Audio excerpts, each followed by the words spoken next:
अच्छा जी, सबसे पहले क्विज़ के अंदर खाली लेक्चर वन ही इंक्लूडेड है, लेकिन मैं एक ही बारी वीडियो बना रहा हूँ। मैं बार बार हर किसी एक एक लेक्चर की नहीं बनाने वाला, दो दो के पेयर्स में आएगी। तो सबसे पहले बात है, सिविक्स का लफ्ज़ है क्या, इसका मतलब क्या होता है। तो उसका मतलब समझने के लिए पहले उसकी एटिमोलॉजी बताई हुई है। आपको इस लफ्ज़ का नहीं मतलब एटिमोलॉजी में सही होता है कि मतलब रूट वर्ड क्या है। बस फैंसी वर्ड, इसको भूल जाओ। उन्होंने कोर्स बैक में जिक्र भी नहीं किया इस लफ्ज़ का, लेकिन बताई हुई है। सबसे पहले लैटिन ज़ुबान जो है उसके अंदर सिवीस का लफ्ज़ है, जिसका मतलब होता है सिटीज़न। ठीक है। अब इसी से एक लफ्ज़ निकला सिविकस, इसका मतलब है रिलेटिंग टू सिटीजन्स। ठीक है, मतलब जैसे उर्दू के अंदर हम फ़र्द का लफ्ज़ से इनफरादी का लफ्ज़ निकालते हैं, उसी तरह से सिवीस से सिविकस का लफ्ज़ निकाला हुआ था उन्होंने, पीछे लगाया था। मतलब तो अब उसी को आहिस्ता आहिस्ता जब इंग्लिश लैंग्वेज, आपको पता है लैटिन वगैरह से निकली है, तो बस यू हट के तो सिविक्स बन गए। तो अब हम जब सिविक राइट्स की बात करते हैं या सिविक ड्यूटी की बात करते हैं, तो ये मतलब है ना कि duty relating to your status as a citizen, इस तरह से। तो एटिमोलॉजी है इसकी, ठीक है, कोई ख़ास बात नहीं है इसमें। आ, अब उसकी कोई प्रॉपर डेफिनेशन हम खाली इस तरह की हवाई बातों की जगह करें, तो यही है कि इसके अंदर हम पढ़ते हैं सोसाइटल ऑर्गेनाइजेशन के बारे में। ठीक है, कि सोसाइटी क्या है, किस तरह से काम करती है। ठीक है। सब इसके अंदर सबसे पहली जो मेजर बात आती है वो राइट्स और रिस्पॉन्सिबिलिटीज़ हैं आपकी एज अ सिटीज़न। उसके बाद है गवर्नमेंट क्या है, और उसका रोल क्या है, क्यों है कि उसका किस क्या हदें हैं उसकी। ठीक है, और क्या मतलब उसकी रिस्पॉन्सिबिलिटीज़ हैं सोसाइटी के अंदर, वो क्या रोल अदा कर रहे हैं। उसके अलावा आप सोसाइटी में किस तरह से पार्टिसिपेट करते हैं और किस तरह से आप चीज़ें चेंज कर सकते हैं। ठीक है, तो ये सिविक्स के अंदर हम पढ़ते हैं। अब अगला सवाल यही आता है, लेकिन मैं तो BS XYZ का स्टूडेंट हूँ, मैं क्यों पढ़ूँ।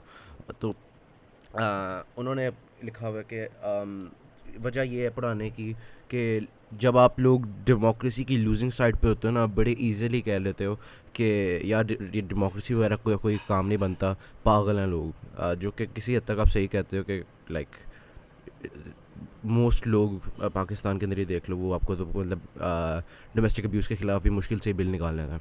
तो लाइक आपकी बात किसी हद तक सही होएगी कि लाइक डेमोक्रेसी के अंदर बुरी आउटकम्स आती हैं, लेकिन डेमोक्रेसी मोनार्की से बहुत बेहतर है, क्योंकि उसके अंदर आप फिर अनक्वेश्चनेबल अथॉरिटी के ऊपर कर रहे हो। उसके अंदर फिर भी आप डेमोक्रेसी के अंदर लोगों को किसी तरह से सोशल चेंज वगैरह से आप कर सकते हो। उधर तो आपकी ओपिनियन की फिर बिल्कुल भी वैल्यू नहीं रहती। तो आ, इसका एक गोल ये भी है कि आप डेमोक्रेसी वगैरह को मतलब समझो कि आप जो जिस सोसाइटी में रह रहे हो उसके अंडरलाइंग पॉलिटिकल किन अंडरलाइंग पॉलिटिकल प्रिंसिपल्स के ऊपर बनी है, क्यों ज़रूरी हैं चीज़ें वगैरह। अच्छा, चेक कर लो रिकॉर्ड कर भी रहा हूँ या नहीं। हाँ, कर रहा हूँ, ठीक है। सिटीजनशिप, सिटीजनशिप एक लीगल स्टेटस है जो बस सिग्निफाई ये करता है कि आपके एक कंट्री के अंदर फॉर्मल मेंबरशिप है। ठीक है। अब जब आप एक कंट्री के साथ मतलब एलिजेंस की ओथ लेते हो, जो मर्ज़ी करते हो, तो आपकी कुछ आज़ादियाँ आपसे ले ली जाती हैं। ठीक है, आप अब कत्ल नहीं कर सकते, आपको स्टेट मारेगा शायद, ठुकाई करेगा, गंदे बच्चे। अम, लेकिन इसके बदले आपको कुछ राइट्स और सिक्योरिटीज़ प्रोवाइड की जाती हैं। मतलब आपको गारंटी दी जाती है कि आपकी प्रॉपर्टी वगैरह को कोई नहीं छेड़ेगा, आपको कोई नहीं मार सकता। अगर उसको मतलब कोई मर्डर वगैरह है तो उसकी डिटेरेंस के लिए मैक्सिमम काम किया जाएगा, सेफ्टी वगैरह इस तरह की चीज़ें। ठीक है। अब सिटीजनशिप कैसे मिलती है, सबसे पहले सबसे कॉमन जो है इनहेरिटेंस। मतलब अगर आपके अम्मी अबू दोनों एक जगह के हैं, मतलब दोनों पाकिस्तान में हैं, आप पैदा होते हो तो आप भी उधर ही बनोगे, उधर ही बनोगे। अच्छा। खैर कुछ कंट्रियों में ये भी होता है कि लाइक अगर आप आपके अम्मी अबू ना भी हों, लेकिन अगर आप US सॉइल पे पैदा हो गए इस तरह से कुछ, तो फिर वो लेकिन कुछ कंट्रीज़ नहीं भी देते हैं, तो वो थोड़ा सा डिफर करता है फ्रॉम कंट्री टू कंट्री, लेकिन ये एक तरीका है। दूसरा तरीका है इन्वेस्टमेंट। आप कुछ कंट्रियाँ ये करती हैं कि एक ख़ास मकदार अगर आप पैसे उनके कंट्री में इन्वेस्ट करो ना, तो आपको सिटीजनशिप मिल जाती है। तीसरा, नेचुरलाइजेशन। नेचुरलाइजेशन एक प्रोसेस है जिसको हम जिसके अंदर बेसिकली यही है कि नेचुरलाइजेशन क्यों कहते हैं इसको, कि नेचुरल हो जाए आपका वहाँ पे रहना। मतलब आप वहाँ पे मतलब 3 साल रह लिया, 4 साल रह लिया विदाउट बीइंग अ सिटीज़न, मतलब बस एज फॉरेन ब्ला ब्ला ब्ला जो भी है, विजिटर कह लो। तो आप काफ़ी टाइम उधर गुजारते हो, आप उधर की कल्चर को मतलब समझने लगते हो, उधर के रूल्स को समझने लगते हो। तो फिर वो कंट्री कहती है कि ओके यार, ये बंदा इतनी देर का रह रहा है, इसको पता है यहाँ पे क्या करना है, तो इसको दे दो सिटीजनशिप। मतलब US की बात कीजिए तो फिर आपको साथ ओथ ऑफ एलिजेंस भी करनी पड़ती है कि मैं US का को ब्ला ब्ला ब्ला, हाँ वही। ठीक है। अब ये बस एवं ही है, अगर सवाल आ जाए मैंने इसलिए एहतियातन लिख दिया, वरना ये कोई ख़ास बात नहीं है इसमें। आपकी राइट्स और ड्यूटीज़ की जब बात की जाती है एज अ सिटीज़न, क्या बात हो रही होती है? तो राइट टू फ्री स्पीच, इसके अंदर कोई समझाने वाली बात नहीं है। Right, freedom of religion, freedom to vote, freedom of association. Freedom of association यही है कि आप मतलब जैसे यूनियंस होते हैं, आपको पता है रिक्शा यूनियन वगैरह हैं, फकन वो डॉक्टर क्या नाम है, इस तरह के मतलब जो होते हैं जो एक कॉमन एक सिंगुलर क्लास वगैरह के इर्द गिर्द, ज़रूरी नहीं है क्लास के इर्द गिर्द, ऑक्यूपेशन वगैरह के जो भी है। कुछ स्टूडेंट यूनियंस भी होते हैं फॉर एग्जांपल, वो भी फ्रीडम ऑफ एसोसिएशन में ही आते हैं। लेकिन यही है कि मतलब वो अपने कॉमन इंटरेस्ट के लिए जो लोग मिलते हैं आपस में एज अ पॉलिटिकल ब्लॉक, तो वो आई गेस कह लो, ठीक है। उसके बाद फ्रीडम ऑफ एजुकेशन बला, इसके अंदर कोई खास समझाने वाली बात नहीं है। Fair trial, privacy, property, running for office, मतलब अगर आप वज़ीर आज़म बनना चाहते हो, तो आप इलेक्टोरल पॉलिटिक्स में हिस्सा लेना चाहते हो, तो आपका राइट है। आपको मतलब टॉर्चर नहीं किया जाएगा, आपको मतलब कुछ बेस लाइन ह्यूमन राइट्स की गारंटीज़ दी गई हैं कि आपको एक ख़ास मकदार से ज़्यादा नहीं तंग करेंगे। पिटिशन, मतलब आपको अगर कोई चीज़ बुरी लगे तो आप लोग पिटिशन कर सकते हो उसके ख़िलाफ़, गवर्नमेंट के ख़िलाफ़। Freedom of information, non discrimination, social welfare, इस तरह की बात है, ठीक है। ड्यूटीज़ में आ जाते हैं। सबसे पहले लॉज जो फॉलो करने होते हैं आपने, टैक्सेशन के, टैक्स पे करो भाई। अब ज्यूरी ड्यूटी जो है वो आपको शायद पता हो, वो यही होता है कि कुछ सिटीजन्स ही होते हैं किसी क्रिमिनल कोर्ट के अंदर, वो बस उन आपस में डिसाइड कर रहे होते हैं कि यार इस बंदे को मिलना चाहिए या नहीं, वो उस केस के बारे में डिस्कशन कर रहे होते हैं, उसका इफेक्ट होता है, ठीक है। तो कुछ कंट्रीज़ में मैंडेटरी ज्यूरी ड्यूटी होती है। अगर आप लीगली इन्फोर्स ना हो भी हो तो भी एक सिविक ड्यूटी कंसिडर होगी, उसके बारे में भी बाद में बात करते हैं। मिलिट्री सर्विस भी इसी तरह से मतलब ड्राफ्ट वगैरह जो होते हैं, कुछ लोग कुछ कंट्रीज़ में तो मेरा ख्याल है 99% ऑफ कंट्रीज़ के अंदर मैंडेटरी होता है। खैर वोटिंग, मतलब कुछ के अंदर मैंडेटरी वोटिंग होती है, अगर ना भी हो तो एक आपकी सिविक ड्यूटी है। अब सिविक ड्यूटी और लीगल ड्यूटीज़ के बीच में फ़र्क बाद में बताता हूँ। लेकिन रिस्पॉन्सिबल यूज़ ऑफ फ्रीडम, मतलब फ्रीडम ऑफ स्पीच है आपके पास, तो ये नहीं है कि आप इंसाइटमेंट ऑफ वायलेंस कर रहे हो या फिर आप एज अ जर्नलिस्ट चीज़ें मतलब लोगों को मिस इन्फॉर्म कर रहे हो नोइंगली, तो लाइक इस तरह की चीज़ें आ जाती हैं कि आपकी सिविक ड्यूटी है कि आप ये ना करो। इसी तरह से कम्युनिटी सर्विस वगैरह। अब वही बात कि सिविक ड्यूटी और लीगल ड्यूटी में क्या फ़र्क है। कुछ चीज़ें होती हैं जो एज अ सिटीज़न आपको करनी चाहिए सोसाइटी के अंदर, लेकिन वो लीगली बाइंडिंग नहीं होते हैं, ठीक है। मतलब इन्वायरमेंटल स्टूवर्डशिप, मतलब खैर कुछ कंट्रीज़ में होते भी हैं, मतलब कि आप लिटरिंग वगैरह नहीं कर सकते, छोटे मोटे फ़ाइन, लेकिन उसके अलावा जो एक्स्ट्रा स्टेप्स हैं कि आप दरख्त वगैरह प्लांट करवा रहे हो वगैरह, इस तरह की चीज़ें, तो लाइक वो जो है वो आपकी एक सिविक ड्यूटी होएगी, क्योंकि आप एक सोसाइटी में रहते हो, आप उस सोसाइटी को बेहतर बना रहे हो। कम्युनिटी इंगेजमेंट है ये कोर्स का दूसरा हिस्सा बोल दी नाम का। खैर कम्युनिटी इन्वॉल्वमेंट, ठीक है, वही वाली बात कि आप अपने इर्द गिर्द जो लोग हैं उनके साथ इन्वॉल्व हैं, उनके मतलब पॉलिटिकली भी हों और मतलब सोशली भी, बस एक साथ रहें, अच्छे से सारे लोग खुश रहें। इसी तरह से एक और एग्जांपल है कि लाइक अगर आप 21 अक्टूबर 2021 11:53, मुझे उर्दू में नहीं बोलना आता, रात को 11:53 पे अपने पार्टनर के ऊपर चीट करो, ये आपकी सिविक ड्यूटी है कि आप ये मेरे साथ ना करो आयशा, लेकिन लीगल ड्यूटी नहीं है आपकी ये, ठीक है। लेकिन कोई भी सेंसिबल और अच्छा जो बंदा होगा वो अपनी सिविक ड्यूटीज़ को पूरा करेगा, ये बेसिक कॉन्सेप्ट है इसके पीछे, ठीक है। अब इसके अंदर आती है फिर आगे बात फॉर्म्स ऑफ सिटीजनशिप की। 3 फंडामेंटल हैं हमारे इस कोर्स पैक के गिवन फ्रेमवर्क के मुताबिक। ऑब्वियसली सोशल साइंसेज हैं, सारी चीज़ें अब ह्यूमन मेड हैं, ये कैटेगरीज हमने ही बनाई हैं और ये आपस की बात है, मुझे ये कैटेगराइजेशन अच्छी नहीं लगी, लेकिन जो उन्होंने बताया है वही मैंने बताना। सबसे पहले सिविल सिटीजनशिप क्या होती है, जो लीगल और कॉन्स्टिट्यूशन, मतलब जो हम नॉर्मल सिटीजनशिप की बात करते हैं आमतौर पर हमारा मतलब सिविल सिटीजनशिप ही होता है, मतलब वो जो लीगल एस्पेक्ट है उसका कॉन्स्टिट्यूशनल है कि आप मतलब फॉर्मली इस स्टेट के साथ अब मतलब क्या कहेंगे एफिलिएटेड हैं, ठीक है। अब पॉलिटिकल सिटीजनशिप क्या होती है।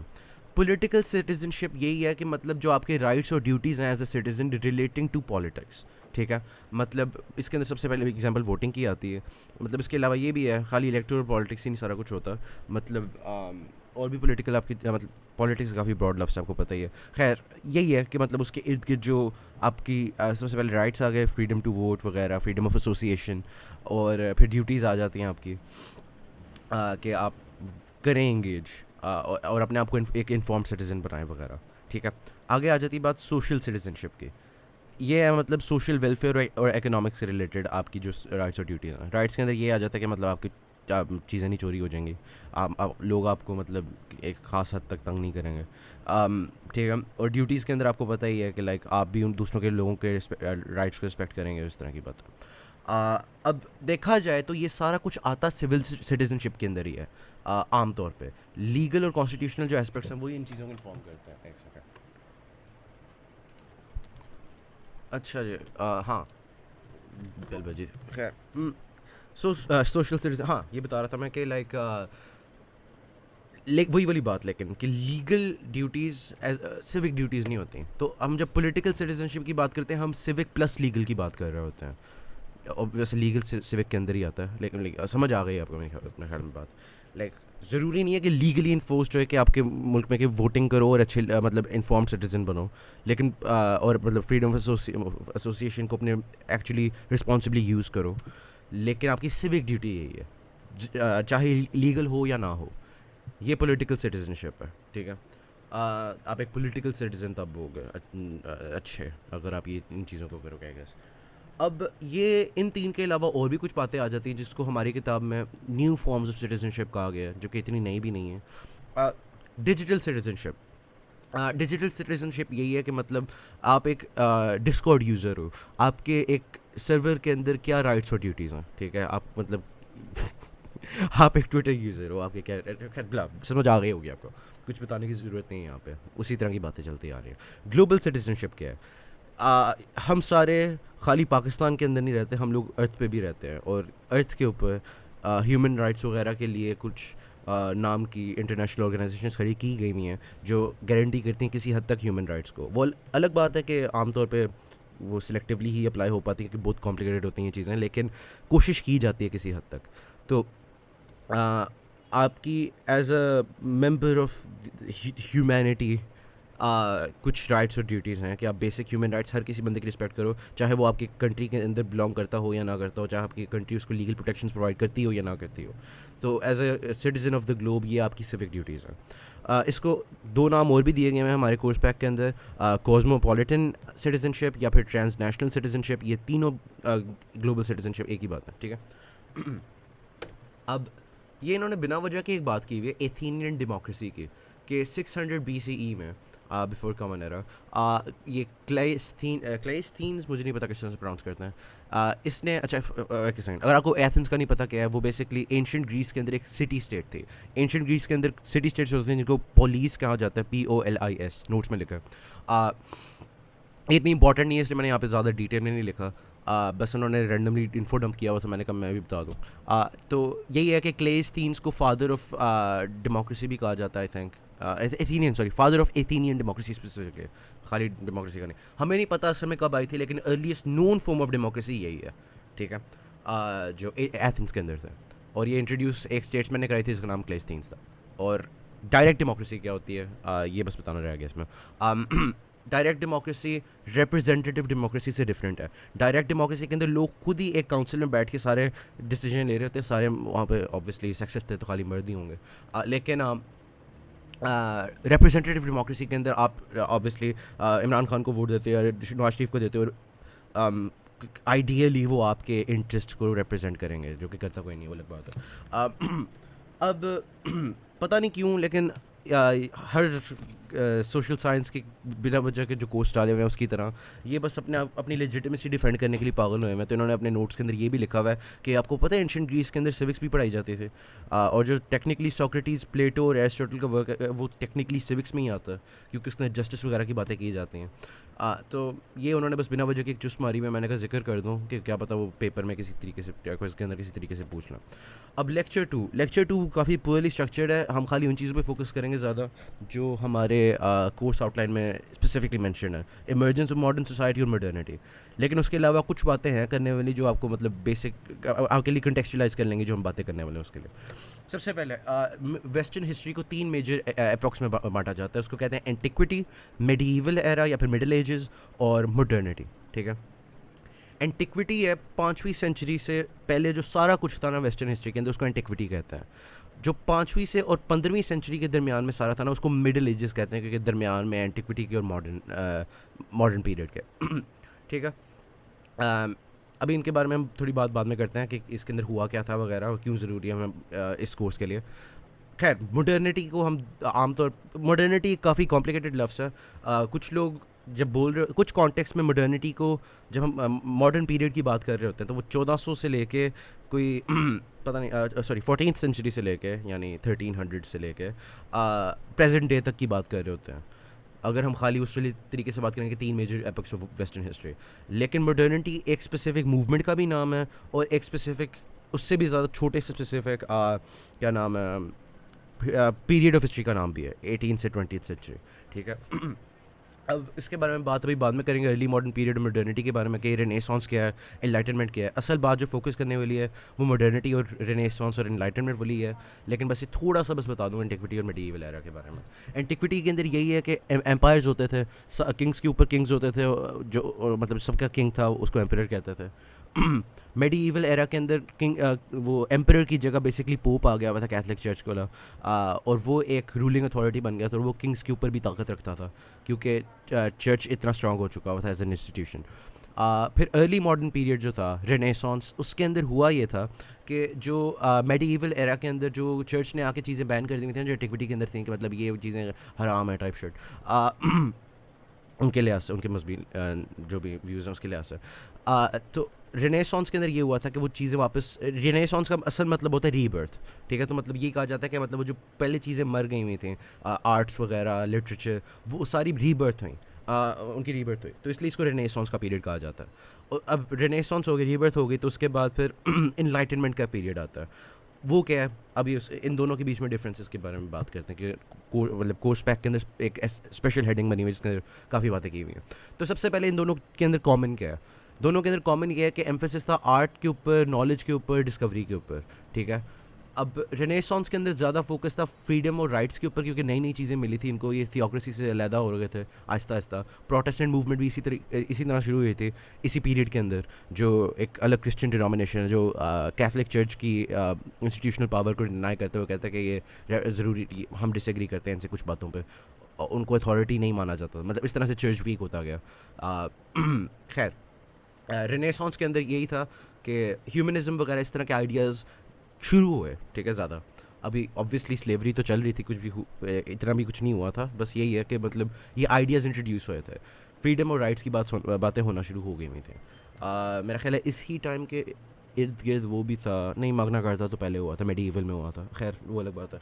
वैसे उन्होंने बिना वजह कोर्स पैक में मेंशन किया हुआ है, बस एक एक्स्ट्रा इन्फॉर्मेशन है कि ये मेडिएवल एरा के अंदर मैग्ना कार्टा साइन करवाया गया था फोर्सफुली किंग से, जो कि एक ऐसी डॉक्यूमेंट थी जो कहती थी कि अब किंग भी अबव द लॉ नहीं रहा, और ये लेट मिडिल एजेस में हुआ था, अर्ली मॉडर्न पीरियड से बिल्कुल शुरू पहले। तो ये बस उन्होंने मेंशन किया तो मैं का जिक्र कर दूँ। खैर, अब इनलाइटनमेंट क्या है, इनलाइटनमेंट रेनेसांस, अच्छा देखो, उन्होंने एक डिफरेंस ये भी बताया हुआ था पैक के अंदर कि मेडिएवल एरा से जब हम अर्ली मॉडर्न पीरियड में आए, रेनेसांस में आए, तो वो बेसिकली अपनी रूट्स को छोड़ के किसी और डायरेक्शन में चले गए थे। लेकिन एनलाइटनमेंट के अंदर जो रेनेसांस के अंदर बेसिक बिल्डिंग ब्लॉक्स रखे गए थे ना, उसी को आगे उसी मतलब लॉजिकल ट्रेल को आगे लेके गए थे। और इसके अंदर बस नई बातें ये थी कि लॉजिक और रैशनैलिटी को बहुत ज़्यादा वजन देते गए थे, साइंस टेक्नोलॉजी और मैथ को ज़्यादा बात की जाती थी, जबकि पहले ज़्यादा फ्रीडम और राइट्स की ही बातें हो रही थी, क्योंकि नई नई चीज़ें थी ना उनके लिए। अब इनको आदत हो गई थी 2 सेंचुरियाँ गुजरने के बाद, तो वो ज़्यादा डिस्कवरी के ऊपर ज़्यादा फोकस करने लग गए, लॉजिक और रैशनैलिटी पे, हर चीज़ पे अप्लाई करने लग गए। और इसी तरह से सोशल और पॉलिटिकल थ्योरी के अंदर भी लॉजिक और रैशनैलिटी आना शुरू हो गई। अब इनलाइटनमेंट क्यों ज़रूरी है इसको पढ़ना, क्योंकि इसके अंदर जो सोशल और पॉलिटिकल थ्योरीज लिखी गई थी, ये फंडामेंटल बिल्डिंग ब्लॉक्स है तमाम मॉडर्न गवर्नमेंट्स के। अब हम इसकी बात करते हैं, हाँ वही बात कि तमाम मॉडर्न स्टेट्स के नीचे जो फिलोसॉफिकल अंडरपिनिंग्स हैं वो सारी एनलाइटनमेंट एरा थॉट है, और सारी जो पॉलिटिकल आइडियोलॉजीज़ हैं, चाहे आप फैशिज्म ले लो, आप सोशलिज्म ले लो। सोशलिज्म वैसे बिल्कुल इसके एंड पे जाके हुआ था, लेकिन फिर भी लेकिन वो भी लिबरल प्रिंसिपल्स वगैरह के ऊपर ही हुआ था। तो अब हम लिबरलिज्म वगैरह इस तरह की चीज़ें पढ़ने वाले हैं। खैर, अब इसके अंदर एक सबसे पहले की कॉन्सेप्ट आता है सोशल कॉन्ट्रैक्ट थ्योरी का। इसका पहले भी हमने जिक्र किया हुआ, लेकिन पहले हमने बस कहा था कि एक क्लास ऑफ थ्योरीज है ऑन एवोल्यूशन ऑफ स्टेट। अब हम जो बात करेंगे, हम 3 डिफरेंट वर्जन्स की बात करेंगे। 3 डिफरेंट राइटर्स थे, 3 डिफरेंट फिलोसफर्स थे मुख्तलिफ टाइम्स में। उन तीनों के डिफरेंट ख्याल थे कि सोशल कॉन्ट्रैक्ट किस तरह से हुआ था। अगर आपको सोशल कॉन्ट्रैक्ट का नहीं पता, वो अभी देखोगे पता चल जाएगा, वैसे कोई ख़ास बात नहीं है। वैसे और भी हैं इस तरह से सोशल कॉन्ट्रैक्ट थ्योरीज, लेकिन हमारे सिलेबस में ये 3 ही हैं, ठीक है। तो सबसे पहले थॉमस हॉब्स का व्यू आता है। ये basically father of social contract theory माना जाता है, क्योंकि इसी ने सबसे पहले फॉर्मली लिखा था सारा कुछ। इसके वर्क के ऊपर ही आगे बकाया बिल्ड करते रहे कि यार यहाँ पे मैं डिसएग्री करता हूँ, यहाँ पे मैं एग्री करता हूँ, इस तरह से। तो सबसे पहले उसका कहना ये था कि जो इंसान है ना, वो फंडामेंटली ना सेल्फ इंटरेस्ट और ग्रीड से ड्रिवन है, ठीक है। और ये कहता है कि मतलब गवर्नमेंट से पहले स्टेट ऑफ नेचर थी। ये मैंने इटैलिक्स में इसलिए कहा क्योंकि की वर्ड है, पॉलिटिकल थ्योरी में बहुत यूज़ होता है। खैर, सोशल कॉन्ट्रैक्ट थ्योरी के बारे में बात करते हुए खाली वरना नहीं होता कभी भी। In the state of nature lives were solitary, poor, नेस्टी, brutish and short, ठीक है। तो कहा ये जा रहा है कि जब गवर्नमेंट्स नहीं थी, सारे लोग सेल्फ इंटरेस्ट से चल रहे थे, और ना अगला कोट भी इससे इंपॉर्टेंट ही है, it was a war of all against all, ठीक है। मतलब सारे आपस में लड़ रहे हैं, कोई सेफ्टी नहीं है, हर कोई मतलब इनसिक्योर है अपने राइट्स के बारे में, पता नहीं अभी आके कोई पिलिज करके हमारा विलेज ले जाए, अभी कोई ये कर दे वगैरह। तो गवर्नेंस इसलिए ज़रूरी उनको मतलब उनको इसलिए ज़रूरी महसूस हुआ था कि यार गवर्नमेंट होनी चाहिए जो हमारे राइट्स को प्रोटेक्ट करे। तो इसीलिए फिर इंडिविजुअल्स कहा जाता है कि आपस में मिले थे, उन्होंने अपने कुछ फ्रीडम्स को सीड कर दिया था, फॉरगो कर दिया था, दे दिए थे कि भाई मैं नहीं इस्तेमाल करूँगा, और स्टेट को एक सुप्रीम अथॉरिटी बना दिया था, एक अनक्वेश्चनेबल अथॉरिटी जो उनके आपस के मामलात के अंदर सारा कुछ रेगुलेट करेगी, ठीक है। क्योंकि वो महसूस ये करते हैं कि अगर ये जो इस तरह से चलता जा रहा है, क्योंकि सारे लोग सेल्फ इंटरेस्टेड है, मसला आते जाएंगे, इसलिए एक सुप्रीम अथॉरिटी होनी चाहिए जो आपको मना कर सके। अब इसका कुछ क्रिटिसिज्म्स ये आते हैं थॉमस हॉब के व्यू के कि मतलब टोटलिटेरियन और टिरानिकल स्टेट्स वगैरह को जस्टिफाई करता है कि ये अनक्वेश्चनेबल सुप्रीम अथॉरिटी है। आप अगर स्टेट को क्वेश्चन कर रहे हो तो फिर आप मतलब आपने अपने आप अपने जो बेसिक फंडामेंटल आपको राइट्स दिए जा रहे हैं वो स्टेट की वजह से दिए जा रहे हैं, तो आप लाइक गलत कर रहे हो, आप ये सोशल कॉन्ट्रैक्ट को ब्रेक कर रहे हो। स्टेट के पास पावर है कि वो आपको पनिश कर सके। तो इसीलिए फिर अगला जो व्यू आता है जॉन लॉक का, ये अच्छा हाँ ये है कि लेवायथन के अंदर इसने बताया था 1651 में, डेट्स याद करनी है, करो ना करो मुझे नहीं पता, बस उन्होंने लिखा हुआ था तो मैं लिख दिया। इसी तरह जॉन लॉक जो था, उसने कोई पता नहीं कितने साल बाद 89 में यार 1689 के अंदर ना एक किताब लिखी थी, 2 ट्रीटिसीज ऑफ गवर्नमेंट। अब इसके अंदर इसने हॉब्स के जो ओरिजिनल वर्क था ना सोशल कॉन्ट्रैक्ट थ्योरी का, उसी के ऊपर थोड़ा बिल्ड किया था, लेकिन इसने कुछ चीज़ों पे ना डिसएग्रीमेंट एक्सप्रेस की थी। इसके अलावा भी काफ़ी और बातें लिखी थी इस किताब में, लेकिन हम उसकी बात नहीं करने वाले। यही है कि स्टेट ऑफ नेचर जो है, उसने कहा था कि बिल्कुल ही एनार्किक नहीं थी। ये नहीं था कि हर कोई बस एक दूसरे को मारी जा रहा, बल्कि लोग खुदा के कानून को और नेचर का कानून से गवर्न हो रहे थे, ठीक है। मतलब अब लॉ ऑफ नेचर जब बोलता है, इसका क्या मतलब है?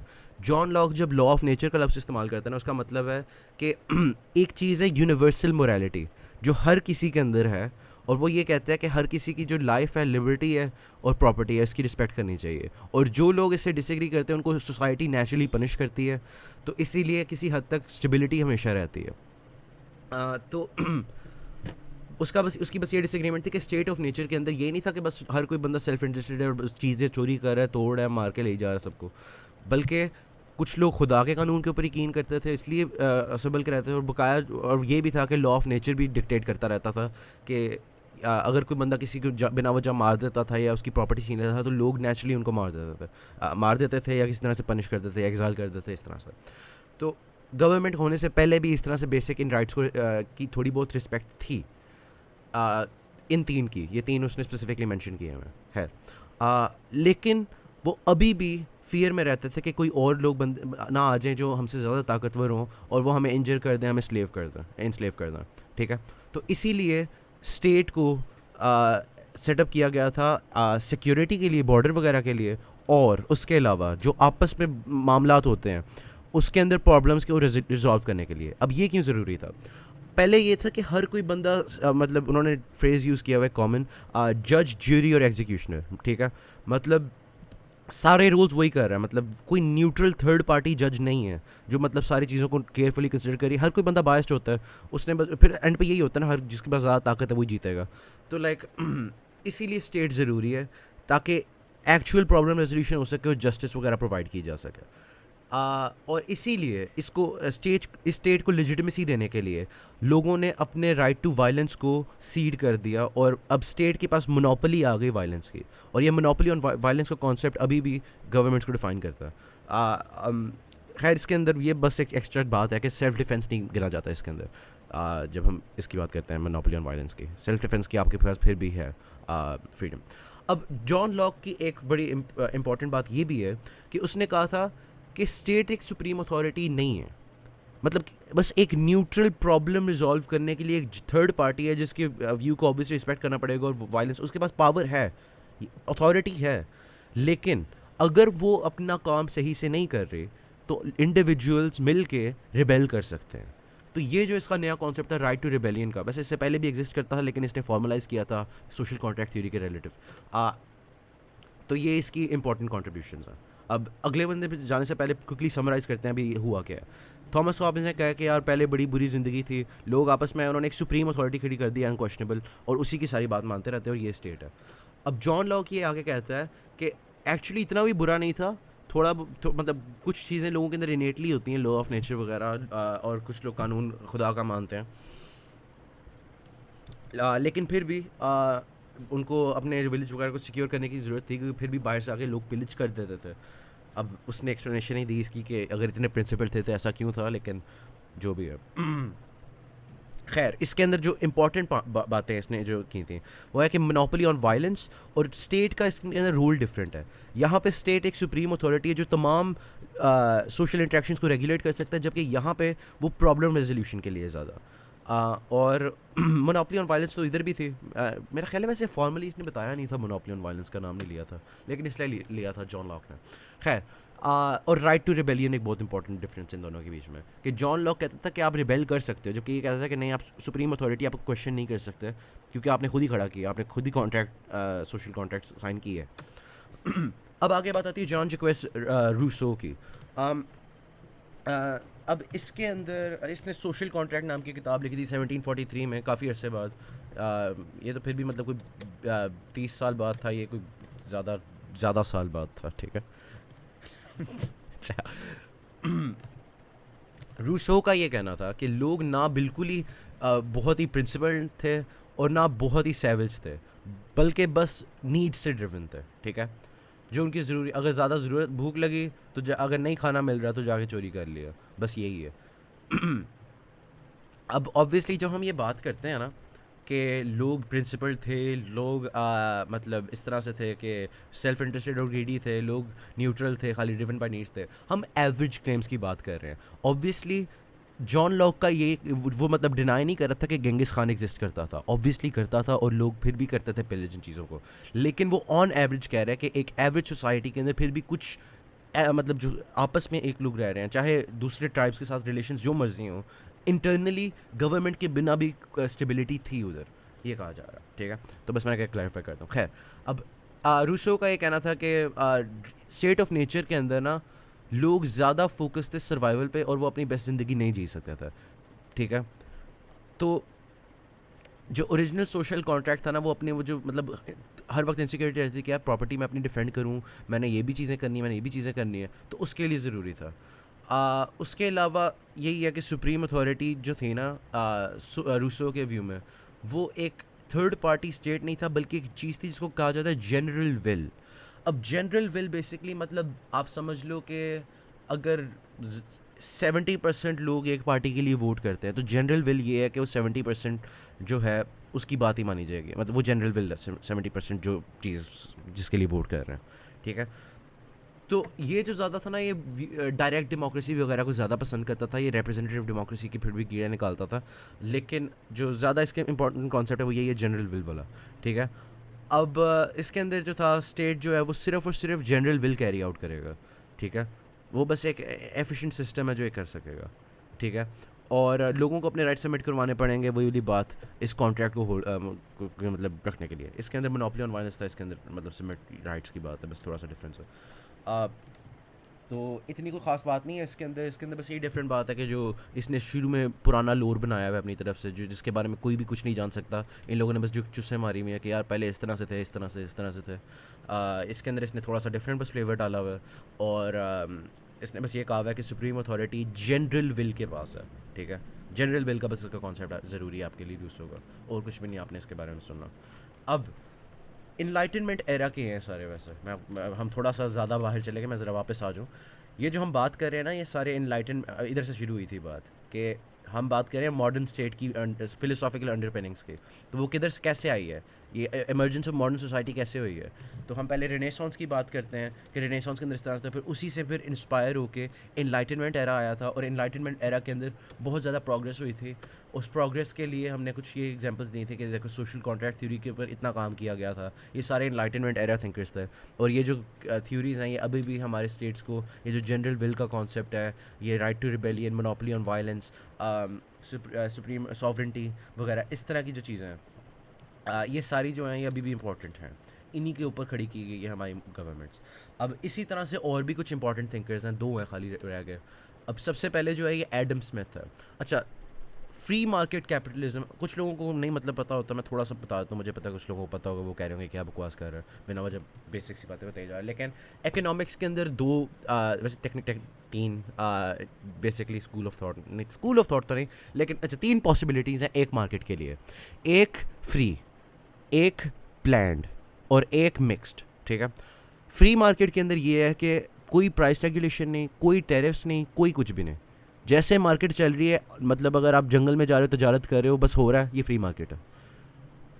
प्लान्ड इकोनॉमी या फिर मतलब सेंट्रल प्लानिंग जो होती है, वो कम्युनिज्म की तरफ हम आ जाते हैं। वो यही है कि लाइक गवर्नमेंट प्राइसेस वगैरह को भी डिसाइड कर सकता है, और गवर्नमेंट फकिंग वो बस रेगुलेट ज़्यादा करता है, ठीक है। वो हर चीज़ में रेगुलेशंस कर सकता है, और उस वजह से कम्युनिज्म में और भी चीज़ें आती हैं, इसलिए हम कम्युनिज्म का लफ्ज़ इस्तेमाल करेंगे वो ज़्यादा लोडेड है। हम खाली सेंट्रल प्लानिंग की बात ही करते हैं। वो यही है कि मतलब गवर्नमेंट ज़्यादा हैंड्स ऑन होती है मार्केट के अंदर, कि यार यहाँ इसको ये मोनोपोली बन रही है, इसको ज़्यादा टैक्स करो या इस तरह से करो, इसको फोर्स करो डिस्ट्रीब्यूट होने में, मतलब दो मतलब कंपनियाँ बनने में, इस तरह से जो है, ठीक है। अब मिक्स्ड इकोनॉमी इन दोनों का मिक्सचर है, और तमाम जो मॉडर्न इकोनॉमीज़ हैं वो मिक्स्ड इकोनॉमीज़ हैं, लेकिन वो ज़्यादा जो क्लोज हैं वो कैपिटलिज्म के हैं, फ्री मार्केट के, ठीक है। इसी फ्री मार्केट कैपिटलिज्म का ही एक दूसरा नाम लाज़े फेयर कैपिटलिज्म है। नाम याद रखना, कर लो, नहीं करना ना करो, कोई ख़ास ज़रूरी नहीं है। अब एडम स्मिथ जो था, उसने ना कहा था कि ये जो जॉन लॉक है ना, मुझे बड़ा अच्छा लगता है, ये लिबरलिज्म की जो बातें करता है कि राइट टू रिबेलियन होना चाहिए, गवर्नमेंट का सिर्फ काम है प्रॉब्लम सॉल्व करना और कोई काम नहीं है, हाथ दूर रखे, इकोनॉमी पे भी यही अप्लाई करना चाहिए। ये था एडम स्मिथ का कहना, कि जॉन लॉक की फ़िलासफ़ी ली थी, उसने कहा था कि इकोनॉमी के ऊपर भी नहीं कुछ करना चाहिए गवर्नमेंट को। वो ये कहता था कि invisible hand of the market, ये इसका की फ्रेज़ है लिबरलिज्म का। वो ऑटोमेटिकली इस तरह से आउटकम्स लाता है कि सोसाइटी में हर किसी के लिए अच्छी आउटकम्स आ जाती हैं। अब उसका ये कहना था, इसके लिए अब ऑब्वियसली क्रिटिसिज्म भी बहुत ज़्यादा है कि नहीं ऐसा नहीं होता, या कुछ लोग कहते हैं होता है, वो अलग बात है। लेकिन बात एडम स्मिथ की ये इंपॉर्टेंट है कि उसका ये कहना था कि एक फ्री मार्केट के अंदर सबसे पहली बात कंपटीशन ज़्यादा होगा, कंपटीशन ज़्यादा होगा तो हर मतलब जो बंदा सक्सेसफुल हो मतलब अपने मेरिट के ऊपर ही होएगा, ठीक है। और जो मार्केट है, फ्री मार्केट है, वो खुद ही इस तरह से प्रोसीड करती रहेगी कि हर किसी के लिए अच्छी आउटकम्स आ जाएँ, ठीक है। ये एडम स्मिथ का कहना था। अब मॉन्टेस्क जो है, इसका पूरा नाम ना याद करो, खाली मॉन्टेस्क ही कर लो। उसने बस कुछ एक्स्ट्रा बातें की थी, ये अब इन चीज़ों से अनरिलेटेड आ जाती है। वो यही है कि जब हम रिप्रेजेंटेटिव गवर्नमेंट्स की बात करते हैं, जैसे मॉडर्न डे इलेक्टोरल पॉलिटिक्स में हम देखते हैं कि यार रिप्रेजेंटेटिव्स हम खड़े कर रहे हैं और वो डिसीजंस लेते हैं आपस में वोट करके, सेनेट में या नेशनल असेंबली में। वो कहते हैं कि ये वल्नरेबल हैं। वल्नरेबल कैसे हैं? मतलब ये हो सकता है कि मतलब कोई वही ग्रुप्स हैं जो बार बार आके अपने ही इंटरेस्ट में काम करें, ना कि लोगों के इंटरेस्ट में काम करें, ठीक है। तो इसका सोल्यूशन उसने क्या बताया था? उसने कहा था कि इसका सोल्यूशन ये है कि आप ना सेपरेशन ऑफ पावर्स कर दो। हर गवर्नमेंट को ना मुख्तलिफ ब्रांचेस में तकसीम कर दिया जाए, जो एक दूसरे के ऊपर ताकत रखती होंगी। तो जब एक ब्रांच का आदमी अपनी ताकत मैक्सिमाइज करने की कोशिश करेगा और मतलब कुर्सी ना छोड़ने की कोशिश करेगा, दूसरी तरफ से अगला बंदा भी यही कोशिश कर रहा होगा अपनी ताकत बढ़ाने की।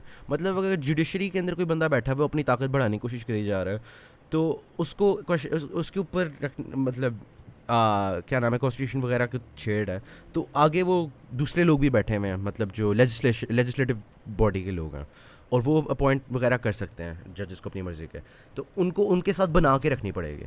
तो इस तरह से एक और एग्जांपल ये भी है कि मतलब अगर एक मतलब जैसे हमारे क्या नाम है मार्शल लॉ वगैरह लगते रहते हैं, कोई बंदा इस तरह से अपनी ताकत बढ़ाने की कोशिश कर रहा है, तो कोर्ट सुप्रीम कोर्ट वगैरह के पास ताकत होती है उसको मतलब डिनाई करने की ये चीज़ें के। तो यही है कि इसका कोर्ट ये है इस मामले में कि एम्बिशन काउंटर एक्ट्स एम्बिशन, मतलब एक साइड से कोई बंदा अपनी ताकत बढ़ाने की कोशिश कर रहा होगा, दूसरा भी कर रहा होगा, तो इसलिए वो आपस में लड़ते रह जाएंगे, कोई भी बंदा मतलब बिल्कुल ही सारी ताकत नहीं रख सकेगा। तो इसको कहते हैं सेपरेशन ऑफ पावर्स, और चेक्स एंड बैलेंसेस भी कहा जाता है इसको सिस्टम, कि कोई भी बंदा मतलब एक ख़ास मकदार से ज़्यादा ऊपर नहीं जा सकता कि बाद में पूरी मतलब डिक्टेटरशिप लग जाए। तो इस तरह से एक हेल्दी डेमोक्रेसी फंक्शन कर सकती है मोंटेस्क्यू के मुताबिक। अब इनलाइटनमेंट के बारे में हमने काफ़ी बातें कर ली हैं कि यार ये ख्यालात थे, तो अब इसका इफेक्ट क्या है मॉडर्न वर्ल्ड के ऊपर। तो यूएस जो डिक्लेरेशन ऑफ इंडिपेंडेंस है काफ़ी इंपॉर्टेंट लीगल डॉक्यूमेंट है। उसका जो राइटर था प्राइमरी थॉमस जेफरसन, वो अपने मतलब आर्ग्यूमेंटेशन में बहुत ज़्यादा जॉन लॉक के ही एसेज इस्तेमाल करता था। वो यही वाली बात है कि प्रॉब्लम रेजोल्यूशन के लिए होना चाहिए वगैरह, इस तरह की बात है, monopoly on violence, right to rebellion, ठीक है। इसी तरह से मॉन्टेस्क्यू के जो चेक्स एंड बैलेंसेस का सिस्टम है वो अभी भी यूएस के अंदर चलता है। कैपिटलिज्म है वो अभी भी ऑब्वियसली यूएस में चलता है। और एडम स्मिथ से ही वो निकली हैं बातें सारी। एडम स्मिथ ही कैपिटलिज्म के बारे में ज़्यादा जब हम बात करते हैं तो वो उसको ही ज़्यादा सोचते हैं कि यही फाउंडिंग फादर्स में। फ्रेंच रेवोल्यूशन जो थी वो भी एनलाइटनमेंट आइडियाज़ के बारे में ही था कि रैशनल होना चाहिए। ये क्या है कि बस किंग खड़े हैं। अच्छा, फ्रेंच रेवोल्यूशन के अगर आपको फ्रेंच रेवोल्यूशन के बारे में नहीं पता ज़्यादा, तो वही है कि 3 स्टेट्स का सिस्टम होता था। बेसिकली एक फ्यूडल सा सिस्टम बना हुआ था कि मतलब किंग के नीचे पता नहीं क्या होते थे, और असल में ज़्यादा पॉपुलेशन के पास बहुत कम राइट्स होते थे, और वो मतलब भूखे मारे थे फैमिन से, तो उन्होंने ज़बरदस्ती जाके अपने किंग्स वगैरह को मार दिया था गियोटिन वगैरह से। तो फ्रेंच वो यही कहते हैं कि मतलब जो गवर्नेंस है वो रैशनल होनी चाहिए। ये क्या है कि मतलब बस आके बैठ गया हमारे ऊपर और ये मतलब हुक्म चलाता रहता है, खुद आराम से ज़िंदगी जी रहा है और ज़्यादातर लोग सफ़र कर रहे हैं। तो ये जो आइडियाज़ थे, फ्रेंच रेवोल्यूशन जो थी बड़ी इंपॉर्टेंट थे, उसी से इंस्पायर होकर और भी ज़्यादा मतलब लोग मतलब जो क्या नाम है मोनार्कीज़ थी वो फॉल की। तो इसीलिए एनलाइटनमेंट एरा को बहुत इंपॉर्टेंट समझा जाता है वेस्टर्न हिस्ट्री के अंदर, क्योंकि इसके अंदर ये सारे की आइडियाज़ हुए थे शेयर, और उनके ऊपर इम्प्लीमेंटेशन भी शुरू हो गई थी। अब हम आ गए मॉडर्निटी के ऊपर, ये हम आहिस्ता आहिस्ता मॉडर्निटी के करीब आते जा रहे हैं, ठीक है। तो अब ये जो फ्रेंच रेवोल्यूशन है और ये उसके करीब करीब का टाइम है। अब अगला हमारा यही टॉपिक है आखिरी छोटा सा, मॉडर्निटी क्या थे, ठीक है, और क्या है वैसे टेक्निकली। अच्छा, यही बात है कि टर्म थोड़ी कंफ्यूजिंग है क्योंकि इसके काफ़ी मतलब हो सकते हैं। कुछ लोग वो अगर आप वही वाली बात अगर आप वेस्टर्न हिस्ट्री को 3 हिस्सों में तकसीम कर रहे हो, तो आप ये कहोगे कि यार ये एंटिक्विटी है, ये वो है मिडिल एजेस हैं, और ये मॉडर्निटी है, ठीक है। लेकिन कुछ लोग कहेंगे नहीं यार, यहाँ पे फिर ये अर्ली मॉडर्न पीरियड था, यहाँ पे रेनेसांस आ गई, और यहाँ पे फिर एनलाइटनमेंट आ गई, और ये जो हिस्सा है ये असल में मॉडर्निटी। और कुछ लोग कहेंगे नहीं ये भी नहीं है, वो कहेंगे खाली ये वाला हिस्सा मॉडर्निटी है और आगे वाला हिस्सा पोस्ट मॉडर्निटी है। तो ये बस थोड़ी सी चुस्त है क्योंकि लफ्ज़ बड़ा लोडेड है, क्योंकि हम आम ज़ुबान में काफ़ी बार कहते हैं यार ये तो बड़ा मॉडर्न टाइप बंदा है, तो मतलब हम अभी भी आज के लोगों को भी मॉडर्न कह रहे होते हैं, तो इसीलिए ये टर्म थोड़ी सी कॉम्प्लिकेटेड है। लेकिन हिस्ट्री के अंदर जब हम मॉडर्निटी की बात कर रहे होते हैं, हम ये मॉडर्निस्ट मूवमेंट की भी बात कर रहे होते हैं जो उसके इर्द गिर्द था। वो बस एक अर्ली 20th सेंचुरी से लेकर मेरे ख्याल में मिड 20th सेंचुरी तक थी। खैर, ये उसकी टाइमिंग की बात होगी कि कब थे। इंडस्ट्रियल रेवोल्यूशन जब थी ना, बेसिकली वो इसके स्टार्ट में थे, और ये इससे बड़े इन्फ्लुएंस हुए थे। तो इंडस्ट्रियल रेवोल्यूशन का आपको पता ही है कि लाइक मैस प्रोडक्शन शुरू हो गई थी, ठीक है। फैक्ट्री में काम होने शुरू हो गए थे बहुत ज़्यादा, अर्बनिज़म शुरू हो गया था, अर्बनाइजेशन ज़्यादा शुरू हो गई थी, लोग एग्रीकल्चर से ट्रांजिशन करने लगे थे एक मॉडर्न इकोनॉमी की तरफ, जो सर्विसेज और ज़्यादातर मतलब मैन्युफैक्चर्ड गुड्स वगैरह की तरफ ओरिएंटेड थे। तो अब मॉडर्निटी के जो की एस्पेक्ट्स हैं वो यही हैं कि सोशली स्पीकिंग और पॉलिटिकली स्पीकिंग इंडिविजुअलिज्म के ऊपर काफ़ी ज़्यादा वेटेज दी जाती है। कलेक्टिविज़म पहले जो फ़िलासफ़ी थी ना ज़्यादा, वो थी कलेक्टिविज़म की। मतलब अगर हम थॉमस हॉब्स की बात करें कि लाइक, और अगर हम उसकी बात करें जॉन जैक्वेस रूसो की, तो वो कहते हैं जनरल विल, लेकिन उसके अंदर इंडिविजुअल के बारे में नहीं ज़्यादा बातें की जाती थी। लेकिन इसके अंदर इंडिविजुअलिज्म के ऊपर भी काफ़ी फोकस होना शुरू हो गया। इसके अंदर ह्यूमन राइट्स के आइडिया जो रेनेसांस के अंदर शुरू हुए थे, वो मतलब ज़्यादा होल्ड होना शुरू हो गया, और इसी टाइम के दौरान फिर वो आहिस्ता आहिस्ता मतलब स्लेवरी भी ख़त्म होना शुरू हो गई काफ़ी हिस्सों में दुनिया के। आगे डेमोक्रेसी की बात आती है। डेमोक्रेसी ऑब्वियसली पहले मोनार्कीज़ थी, ये फ्रेंच रेवोल्यूशन वगैरह के वक्त में, लेकिन फ्रेंच रेवोल्यूशन हुई, अमेरिका के अंदर भी इंडिपेंडेंस वाला वो क्या नाम है, चार्टर ऑफ इंडिपेंडेंस वगैरह साइन किया गया। और वो भी ब्रिटिश से फ्री हो गए, ब्रिटिश किंग से, क्वीन थी, किंग था, पता नहीं क्या था, खैर मोनार्की से। तो डेमोक्रेसी के ऊपर बड़ा एम्फेसिस है मॉडर्निटी के अंदर। उसके अलावा एजुकेशन के ऊपर है, रैशनैलिटी के ऊपर है, वही वाली बातें। ग्लोबलाइजेशन क्या है? ग्लोबलाइजेशन यही है कि मतलब हर मुल्क आपस में इंटरडिपेंडेंट हो चुका हुआ है, ठीक है। कल्चर भी एक्सचेंज होती रहती है, और गुड्स और सर्विसेज भी एक्सचेंज होते रहते हैं ट्रेड में, और ये एक अच्छी चीज़ है कि लाइक अगर एक कंट्री में बहुत ज़्यादा कॉफ़ी बीन्स हैं तो फिर वो एक्सपोर्ट कर सकते हैं।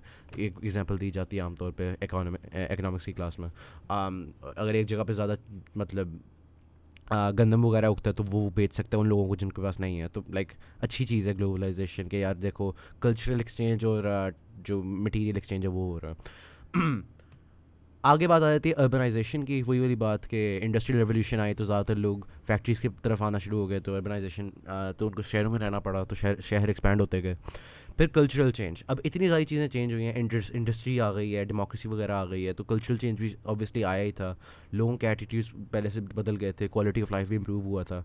आगे एडवांसमेंट ऑफ टेक्नोलॉजी, ये भी काफ़ी इंपॉर्टेंट बात है। साइंस वगैरह ने बड़ी तरक्की की थी, कंप्यूटर वगैरह जो हैं वो भी बन रहे थे, तो ये मॉडर्निटी है। अब एक एक्स्ट्रा छोटी सी बात उन्होंने बिना वजह से वही बात फिर से लिखी हुई है नोट्स के अंदर, एक डिफरेंट हेडिंग के अंदर, कि foundational characteristics of modern society, जो हमारे कोर्स पैक के अंदर बात की हुई है, नहीं कोर्स आउटलाइन में बात की हुई है। यही है कि इंडस्ट्रियलाइजेशन मॉडर्न सोसाइटी के अंदर बहुत एक की फीचर है। अर्बनाइजेशन, कैपिटलिज्म, डेमोक्रेटिक गवर्नेंस और सोशल मोबिलिटी। सोशल मोबिलिटी यही होती है, क्लास मोबिलिटी की बात की जा रही है, कि मतलब अगर कोई बंदा अमीर है ना, यहाँ पे है, तो ज़रूरी नहीं है कि वो हमेशा ही अमीर रहेगा क्योंकि उसके पापा अमीर थे। वो हो सकता है कि उसका बिजनेस कोलैप्स कर जाए, वो नीचे चला जाए, अगर वो अनकम्पिटिटिव हो जाए, मतलब अगर वो कुछ कर ही नहीं रहा तो वो नीचे आ जाएगा। यहाँ पे अमीर लोग, यहाँ पे मिडिल क्लास, यहाँ पे गरीब, ठीक है। अब ये गरीब बंदा भी ऊपर आ सकता है आहिस्ता आहिस्ता, उनका ये सोशल मोबिलिटी है, ठीक है। और मतलब मिडिल क्लास बंदा भी ऊपर जा सकता है, नीचे जा सकता है, तो ये सोशल मोबिलिटी होती है कि लोग मेरिट के ऊपर काम कर रहे हैं।